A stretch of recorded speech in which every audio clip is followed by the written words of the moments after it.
વલસાડ ડાંગના સાંસદ તથા લોકસભાના દંડક ધવલ પટેલ દ્વારા મહત્વપૂર્ણ પત્રકાર પરિષદ યોજી કોંગ્રેસ નેતા રાહુલ ગાંધીના નિવેદન સામે આકરો વિરોધ વ્યક્ત કરવામાં આવ્યો હતો। લોકસભામાં વિપક્ષના નેતા રાહુલ ગાંધી દ્વારા દેશ સ્તરે આપવામાં આવેલા નિવેદનને લઈને સાંસદ ધવલ પટેલે પત્રકાર પરિષદ સંબોધી હતી। આ દરમિયાન તેમણે વડાપ્રધાન નરેન્દ્ર મોદી અને ગૃહમંત્રી અમિત શાહ અંગે કરવામાં આવેલી ટિપ્પણીને લઈને વિરોધ નોંધાવ્યો હતો। સાંસદ ધવલ પટેલે જણાવ્યું હતું કે દેશના વડાપ્રધાન અને ગૃહમંત્રી અંગે કરવામાં આવેલી અભદ્ર ટિપ્પણી અયોગ્ય છે અને આવા નિવેદનો દેશની રાજનીતિના સ્તરને નીચું પાડે છે। તેમણે કોંગ્રેસ ઉપર પણ આકરા પ્રહારો કર્યા હતા। જી આજે લોકસભાના વિપક્ષના નેતા રાહુલ ગાંધીએ આપણા દેશના પ્રધાનમંત્રી મોદી સાહેબ અને દેશના ગૃહમંત્રી અમિત શાહ સાહેબ વિશે જે અભદ્ર ટિપ્પણી કરી છે અને દેશના ગદ્દાર કરીને સંબોધન કર્યું છે એ કોંગ્રેસના નેતા રાહુલ ગાંધીની માનસિકતા દર્શાવે છે અને પૂરી રીતે માનસિક સંતુલન રાહુલ ગાંધી ખોઈ ચૂક્યા છે।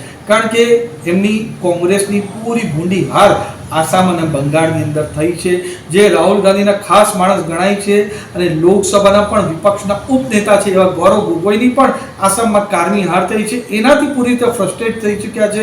એની સાથે સાથે જે ઇન્ડી ગઠબંધન છે એનું પણ પૂરું વિખરાઈ ગયું છે।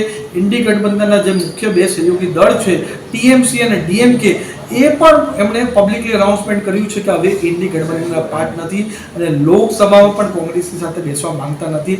એનાથી પૂરા ફ્રસ્ટ્રેશનમાં આવીને રાહુલ ગાંધી જે ટુકડે ગેંગની માનસિકતા ધરાવતા લોકો હોય એની સાથે જે અરાજકતાવાદી લોકો એને પાકિસ્તાનની બોલી હવે રાહુલ ગાંધી આપણા દેશના પ્રધાનમંત્રી મોદી સાહેબ, ગૃહમંત્રી અમિત શાહ સાહેબ દેશના માટે અને હિન્દુ ધર્મ માટે બોલી રહ્યા છે।